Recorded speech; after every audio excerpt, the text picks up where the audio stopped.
Construction of solid का आपका ये दूसरा क्वेश्चन है। एक 25 mm भुजा एवं 40 mm ऊंचाई का स्क्वायर प्रिज्म जिसका अक्ष वीपी के लंबवत व एचपी के समांतर है तथा इसकी भुजा एचपी से 30 डिग्री कोण पर है, प्रक्षेप खींचो। तो अब इसमें जो अक्ष की कंडीशन दी गई है वो एचपी और वीपी के लंबवत और पैरेलल होने से दिखाई गई है। ठीक है, तो इसमें क्या कहा गया कि स्क्वायर प्रिज्म की अक्ष वीपी के लंबवत व एचपी के समांतर है। इसका मतलब क्या हुआ, अगर हम यहाँ पे इसको रफली बनाएं तो जो स्क्वायर प्रिज्म है वो इस तरह से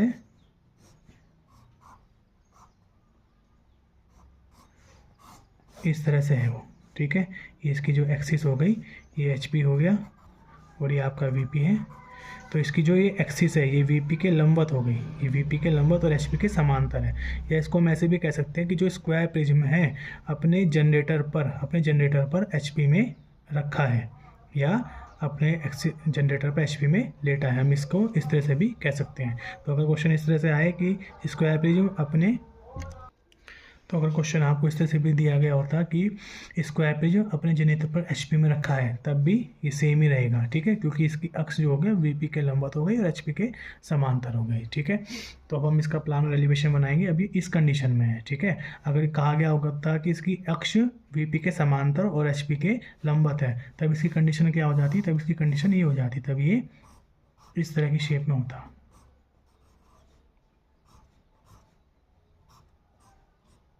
तभी इस तरह की शेप में होता, तब इसकी जो एक्सिस है ये इस वीपी के समांतर होगी और इस एचपी के लंबवत हो जाएगी इसकी एक्सिस। ठीक है, तब हमारा इस शेप में, यानी अभी ये क्या हो जाएगा, इसको हम दूसरी तरह से क्या कह सकते हैं कि ये स्क्वायर प्रिज्म अपने आधार पर एचपी में सीधा खड़ा है। ठीक है, अपने आधार पर एचपी में सीधा खड़ा है, तब इसकी ये कंडीशन हो जाएंगी।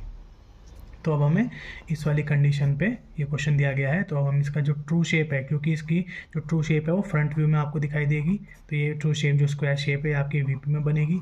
और इसका जो टॉप से हम देखेंगे तब हमें इसका ये एक्सिस व्यू दिखाई देगा, यानी इसके टॉप व्यू में आपकी एक्सिस व्यू बनेगा इसका। ठीक है, तो हम इसको बनाते हैं। तो सबसे पहले हम एक एक्सप्लेन ही ड्रॉ करेंगे।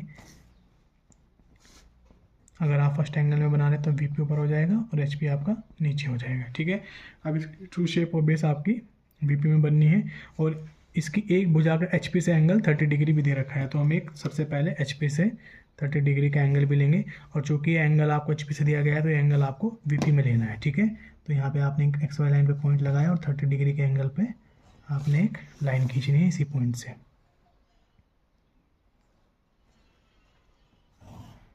ठीक है, अब इस लाइन पे आपकी जो भुजा की लंबाई दे रखी है, भुजा आपकी 25 mm है, तो ये भुजा आप यहाँ से भी ले सकते हैं और आप इसको कहीं से भी इसको आप ले सकते हैं। तो हमने ये भुजा ये ली है यहाँ से 25 mm। ठीक है, इतना हमने खाली छोड़ दिया, 30 डिग्री का ये एंगल हो गया। ठीक है, अब हमें इसका स्क्वायर शेप बनानी है। तो स्क्वायर शेप, क्योंकि स्क्वायर की सभी भुजा 90 डिग्री पर होती है, तो हम 90 डिग्री पर इसको बना देंगे।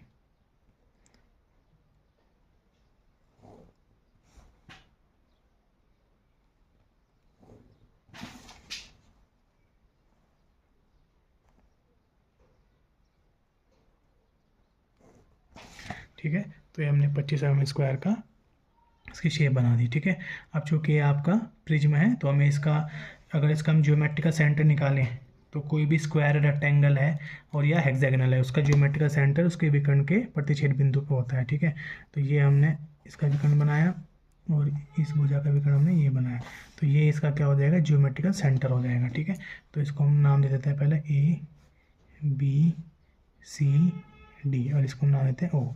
चूँकि वीपी में है तो इसमें हम सब में डैश लगा देंगे यहाँ पे। ठीक है, अब हमें इसका एक्सिस व्यू बनाना है। तो सबसे पहले हम एक्सटेंशन लाइन जो कि बहुत हल्की होती है, H या 2H की पेंसिल से हमें खींचनी होती है एक्स वाई लाइन तक।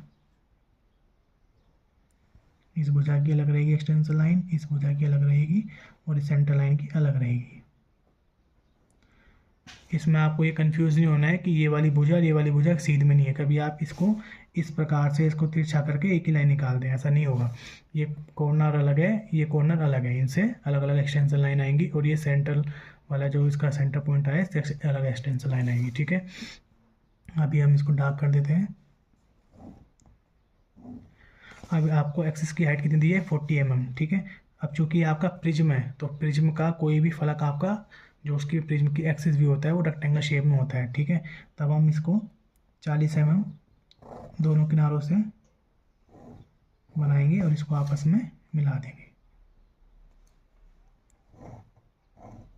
और बाकी की जो लाइनें हैं इनसे भी हम इसमें यहाँ पर लाइन खींच देंगे, और जो सेंटर लाइन है इसको हम एक्सिस की तरह यानी सेंटर लाइन की तरह हम इसको शो करेंगे, ठीक है।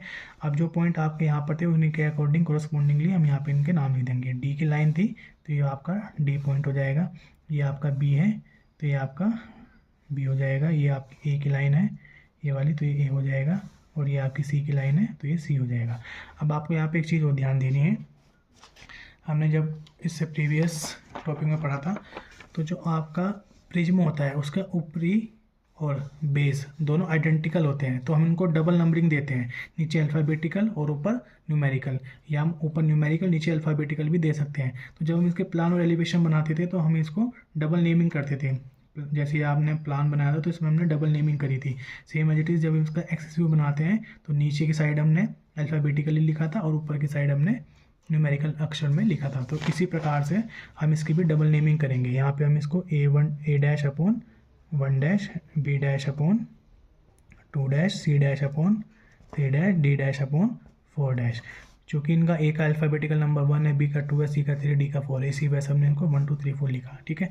अब हमने नीचे यहाँ पे अल्फ़ाबेटिकल लिख दिया तो ऊपर हम इनके कोरस्पोंडिंग नंबर लिख देंगे। यहाँ पे 2 हो जाएगा, ये 3 हो जाएगा, ये A का 1 हो जाएगा और ये D का 4 हो जाएगा, ठीक है।